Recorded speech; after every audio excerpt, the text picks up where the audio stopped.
Muling tiniyak ng Malacanang ang pagsasagawa ng kaukulang hakbang upang mapangalagaan ang mga Pilipinong posibleng maipit sa kaguluhan sa Korean Peninsula. Inihayag ito ng palasyo kasunod ng pagtataas ng alerto ng South Korea bilang paghahanda sa posibleng paglunsad ng missile attack ng North Korea. Gayunman, matamang sinusubaybayan ng pamahalaan ang sitwasyon sa dalawang Korea.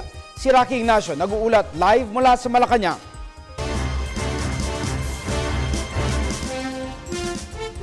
Maraming salamat, Attorney Mark.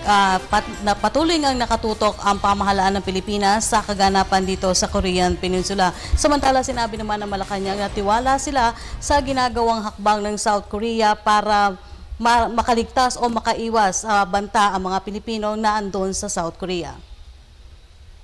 Nananatiling nakamasid ang Pilipinas sa gitna ng tensyon sa Korean Peninsula. Sinabi ni Communications Secretary Ricky Carandang, bagamat nababahala, hindi naman naalarma ang Pilipinas sa patuloy na tensyon sa lugar. Ang mahalagaan niya matiyak ang kaligtasan ng libong Pilipino sa South Korea.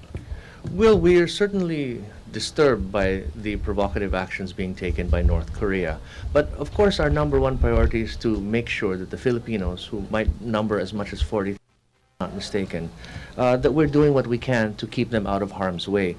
We're closely monitoring the situation.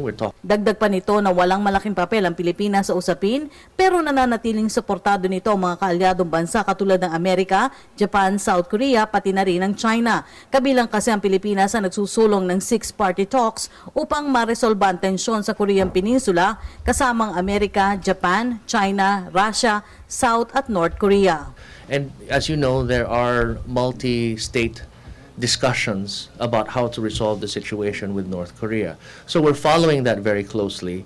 But remember, we're a small country. We're not in a position to largely influence the outcome of this. The best we can do at this point is to support our allies who are trying to de-escalate this situation and to make sure that the Filipinos living there will be provided all the necessary assistance that they need should the situation deteriorate.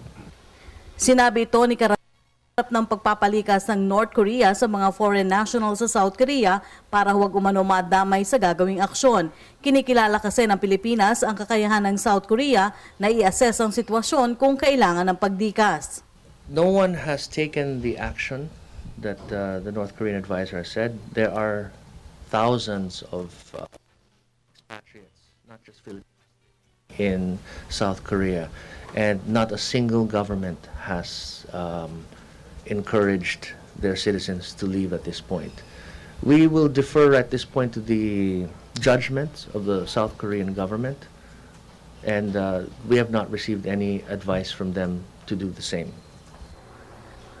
Dagdag pa ng kalihim, hindi na kailangan dumagdag pa ang Pilipinas sa mainit na sitwasyon sa lugar. Magkagayman, tiniyak ni Carandang na nakalatag na ang contingency measure sakaling kailanganing ilikas ang mga Pilipino doon.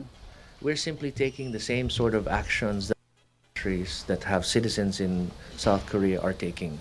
We have to tread a very fine line between not underreacting and not overreacting to this issue. It's a very delicate issue, and we don't want to add fuel to what is already a tense situation. Samantala, patuloy pa rin ina-update ng gobyerno ang inilatag na contingency measures para tiyakin ang kaligtasan ng mga Pilipino na nasa Korean Peninsula. At yan po ang ating pag-uulat mula dito sa Malacanang sa tulong ng RTVM. Ako po si Rocky Ignacio para sa Telebisyon ng Bayan. Maraming salamat kasamang Rocky Ignacio.